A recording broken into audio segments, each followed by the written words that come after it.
남양 특집이라면 귀신에 관련된 얘기나 정신 이상자의 괴기스러운 웃음이 터져나오는 이야기가 나와야 맞는 게 아닌지 모르겠다. 하지만 이 홈페이지는 나 혼자 만들어 놓고 혼자 낄낄대고 혼자 생각에 잠겨도 좋으니 그저 있어나 달라고 하는 마음이 간절한 것은 아직도 변함이 없으니. 행여 독자들은 멀뚱멀뚱 아무 느낌이 안 들며 괜히 읽었다고 생각이 들 정도로 무섭기는커녕 우습지도 않은 이야기가 되어버릴지도 모르지만 난 매우 섬뜩한 경험인지라 한번 써보기로 마음을 먹었다. 더위가 밀려오기도 하고 그리고 누구든 자기 자신이 체험했던 일은 느낌이 강하게 남는 법이니까 난 아직도 그 순간을 생각하면 등골이 서늘하다. 그리고 이 얘긴 귀신이나 영적인 얘기와는 동떨어진 어느 바보의 이야기다. 이놈의 날짜가 언제 다 가버리나 하고 하루하루를 심드렁이 보냈던 군대 말년 시절. 내가 복무하던 부대로 작대기 하나 달랑달랑 달고 군복에 다리미 줄도 안 잡힌 신병들이 전입을 해 들어왔다. 나는 어울리지 않지만 행정병이다. 부대에 신병들이 들어오면 내가 제일 먼저 하는 짓은 우리 중대로 어떤 녀석이 들어올지부터 파악하는 것이다. 그 다음엔 너희들 특공대에 들어왔으니까 이제 죽었다 라고 겁주며 앉아서 희죽거리는 게 두 번째였다. 그런데 일렬로 서 있는 신병들 사이에 범상치 않은 기운을 풍기는 외모의 인물이 눈에 접혔다. 엉거주춤한 자세, 왜소한 체구, 작은 머리에 비해 무지 큰 모자를 눌러 쓰고 있고 까무잡잡한 얼굴에 눈알이 사물의 초점을 못 맞추는 듯 자꾸만 미세하게 움직였다. 그리고 커다랗게 튀어나온 앞니에 다리는 흔히 말하는 O자형 굽은 오다리였다. 게다가 팔은 길어서 차렷 자세 한 가지조차도 제대로 된 폼이 안 나오는 엉성한 모습이었다. 시옷자로 그어진 두 눈썹은 지나치게 짙었고 그 표정, 그 모습은 한순간만 본다고 해도 바보를 봤다는 느낌이 팍 들만한 그런 녀석이었다. 가끔 안경을 쓴 신병이나 몸이 약하다는 신병이 들어오면 한숨이 절로 나왔었다. 그래도 그런 경우는 처음엔 못마땅하다가도 좀 있으면 그냥 그러려니 하고 적응시키는 게 순리였다. 하지만 이 녀석은 좀 너무했다. 나는 속으로 도리지를 하곤 이내 곧 일렬로 서서 겁을 잔뜩 집어먹고 있는 신병들에게 물었다. 내가 있는 중대에서 한 식구가 될 신병의 이름을 이미 인사과에서 알아놓은 상황이었다.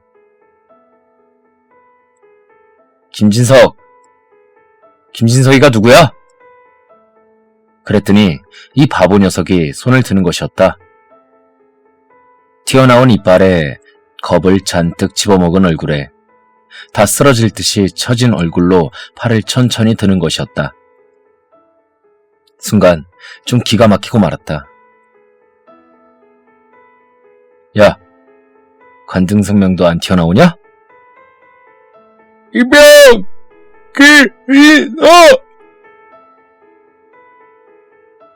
그 녀석의 목소리를 듣자마자 나는 정말 깜짝 놀라고 말았다.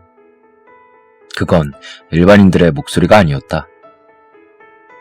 그렇다고 TV에서 들어봤을 법한 개그맨들의 연습에 의해 숙련된 그런 바보의 목소리도 아니었다. 정말 들으면 그 순간 깜짝 놀라버릴 만큼 바보스러운 억양과 말투였다. 혹자는 날 보고 그래도 사람을 너무 차별하는 것이 아니냐고 할지도 모르겠다. 하지만 이걸 알아야 한다.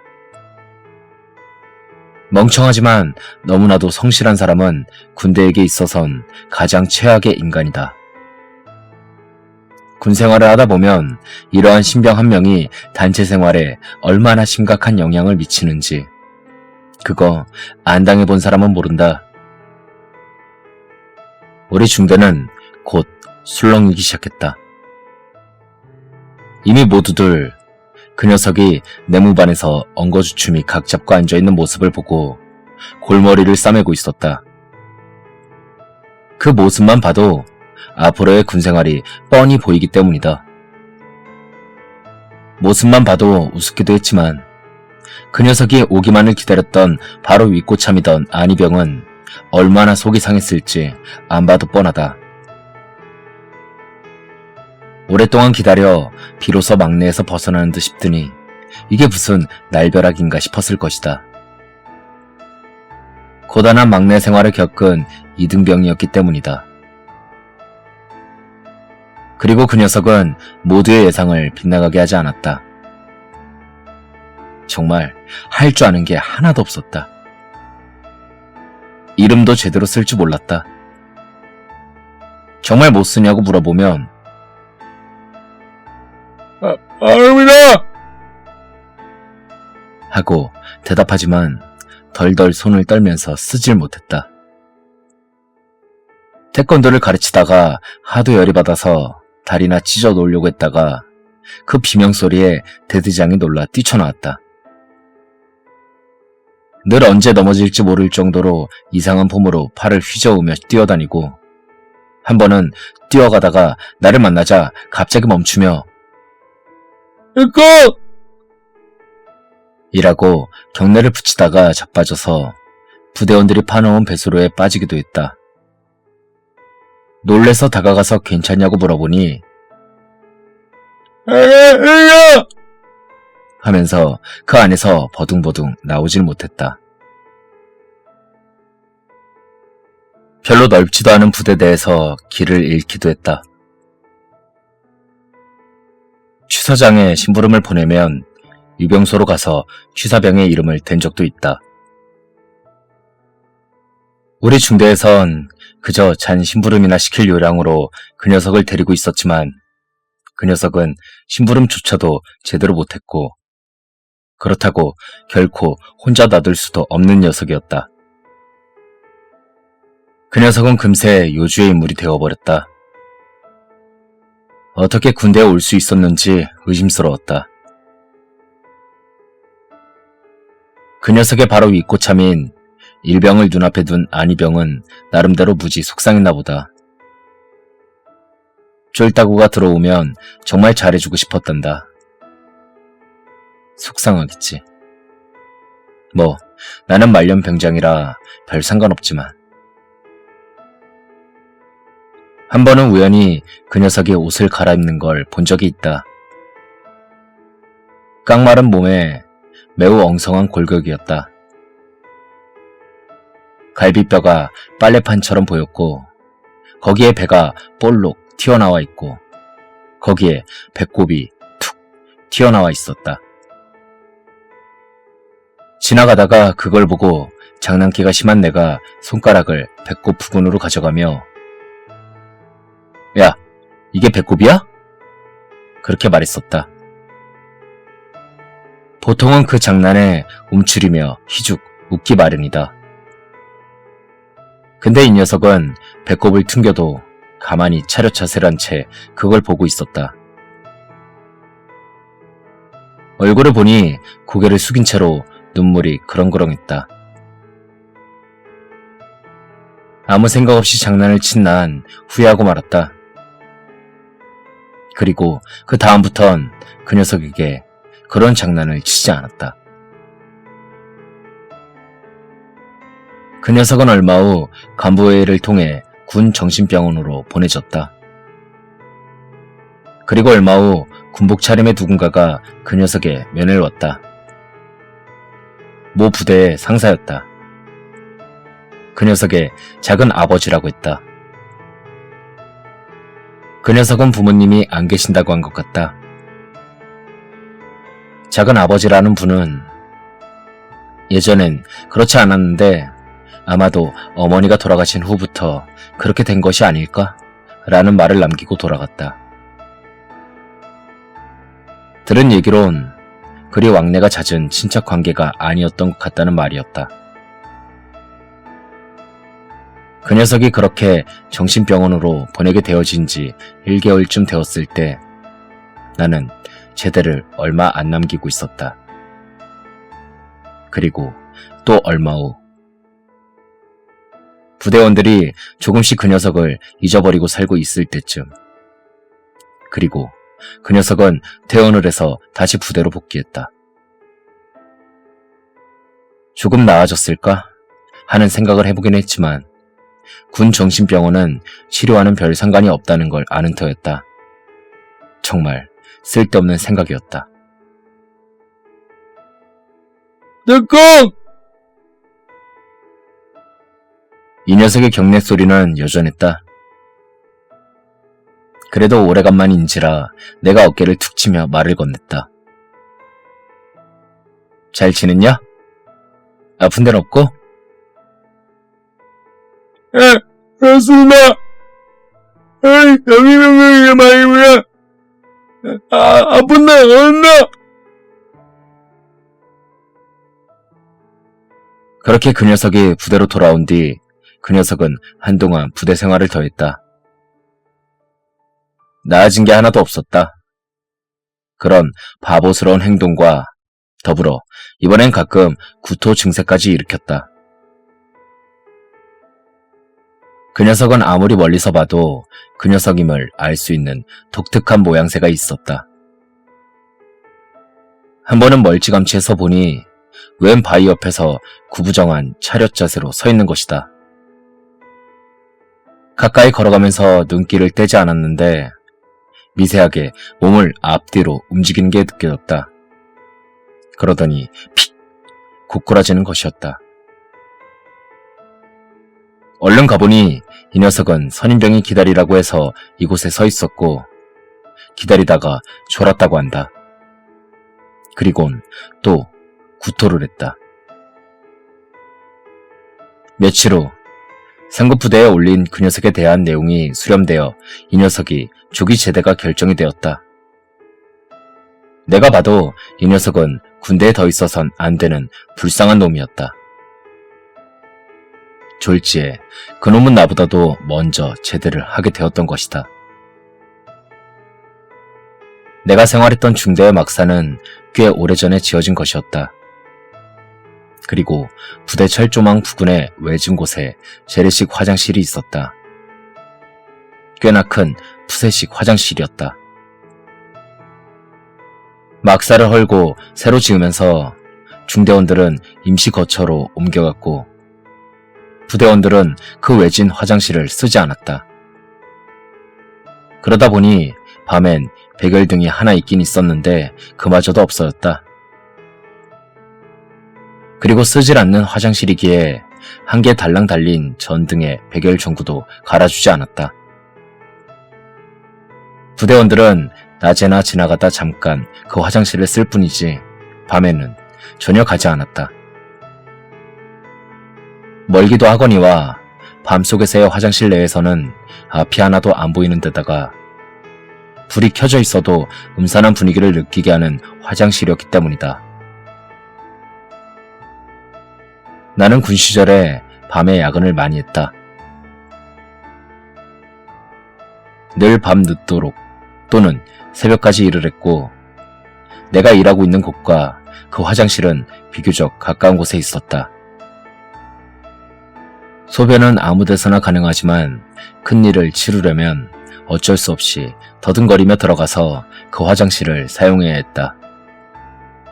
일부러 멀리 있는 화장실을 가는 건 귀찮았기 때문이다. 다른 부대원들은 오싹하다며 사용하길 싫어했다. 가끔 쥐들이 밑에서 이상한 소리도 내고 밤에는 너무나도 고요하기 때문이다. 생각해보니 밤엔 거의 나만 사용했던 것 같다.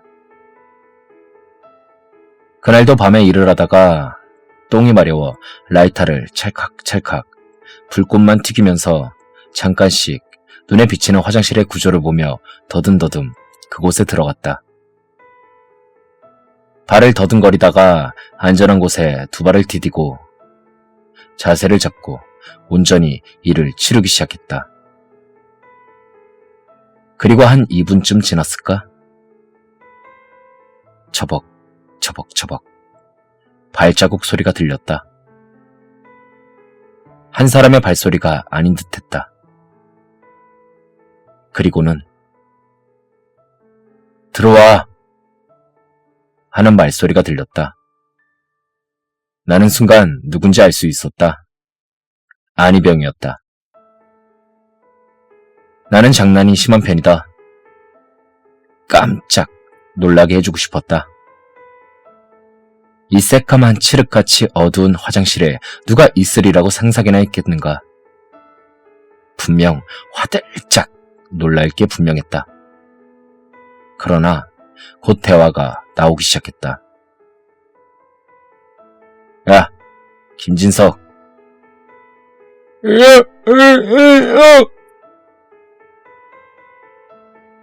대답한 목소리의 주인공은 바로 그 바보 녀석이었다.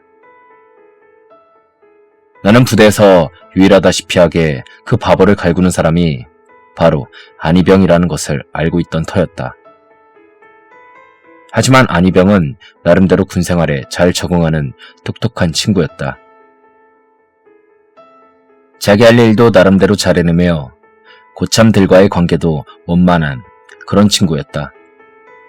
그런데 그런 안희병이 이 바보 녀석을 데리고 이 아무도 없는 어두운 화장실로 들어온 것은 군기를 잡기 위해서가 뻔하다.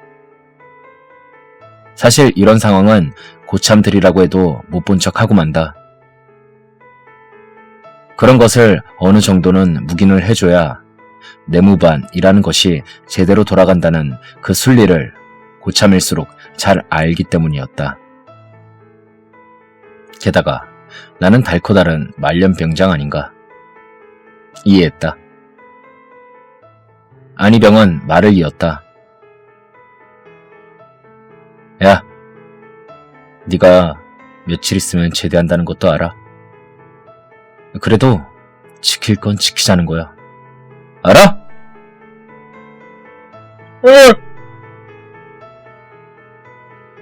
앞이 보이지도 않는 어두운 화장실에서 그런 목소리만 울렸다. 그런 식으로 안희병의 이런저런 잔소리가 시작되었다. 그리고 그 바보는 흉내도 내지 못하는 말투로 어벙벙이 대답을 했고, 이영환이다! 라고 외치면서 나름대로의 군대 용어를 사용하는 대답도 하고 있었다. 아, 이런 것도 했다. 차렷, 열등샷, 차렷, 열차, 열차, 열차. 그 녀석이 어떤 모습일지 눈에 선했다. 그 어정쩡한 모습. 열등샷과 셔럿을 바삐 번갈으며 발이 바닥에 흙을 끄는 소리가 바삐 들렸다. 어둡고 냄새나는 곳에서 별짓 다 한다 싶었다. 짧은 시간이 흐르고 잔소리는 끝나가는 것 같았다. 야, 앞으로 뛰다가 자빠지지 마라. 알겠냐? 똑바로 걸어. 알겠어. 한 번만 더 고참들이 불렀는데 뛰다가 넘어지면 며칠 후 제대할 때까지 괴로울 줄 알아. 알겠어?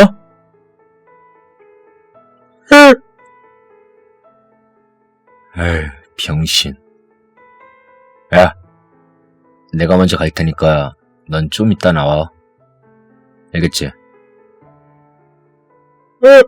알겠어. 왜? 무섭냐? 아닙니다. 그리고 부스럭대는 발자국 소리가 들리더니 안희병이 나가는 소리가 들렸다. 그리고 몇 초쯤이 지났을까? 아무 소리가 안 나는 정막이 흘렀다. 그 녀석은 미동도 않고 특유의 그 멍청한 자세로 가만히 서 있는 게 분명했다.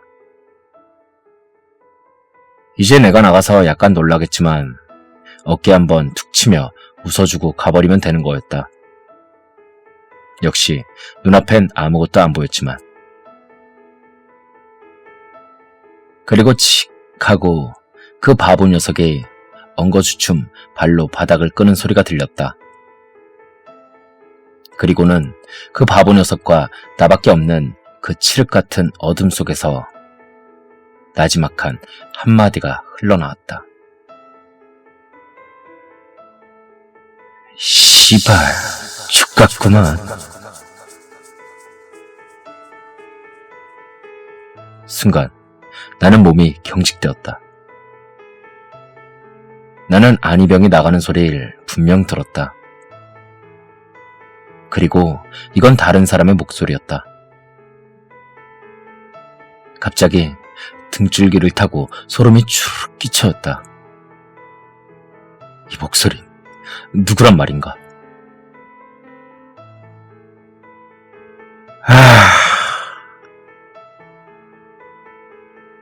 이번엔 낮은 한숨 소리가 들렸다.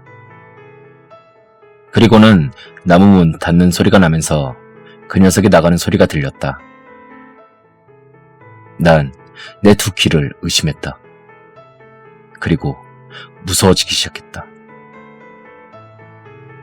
암흑 같은 화장실에서 미동도 않고 떨고 있다가 발자국 소리가 멀어지는 걸 듣곤 조심스레 밖으로 나왔다. 짧은 순간 마치 이놈이 숨어 있다가 나를 덮칠 것만 같았다. 며칠 후 그 녀석은 제대했다. 그리고 나는 한동안 그 순간의 공포를 잊을 수가 없었다. 그 녀석이 가방을 메고 유영소를 통과하는 순간까지도 나는 계속 되뇌었다. 정말 그 모든 게 연기였단 말인가? 그런 생각을 떨칠 수가 없었다. 그건 분명 그 녀석의 입에서 나온 소리였다. 집에 가던 날 그 녀석은 모자 밑에 처진 눈으로 힐끔 나를 쳐다봤다. 그 말을 내뱉었을 때도 저 바보 같은 얼굴이었을까?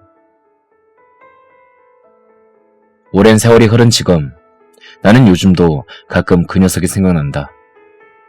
정말 그 녀석이 연기를 한 걸까? 난 아직도 그때 그 순간이 씨발 죽겠구만 이라고 말한 그 전혀 다른 목소리가 바로 그 녀석의 입에서 나온 말이라곤 상상조차 못했었던 그 한마디의 말이 환청이 아니었을까 하고 생각해 보기도 한다. 하긴 그 녀석은 분명 멍한 눈빛이었지만 눈이 깊게 파인 녀석이었다.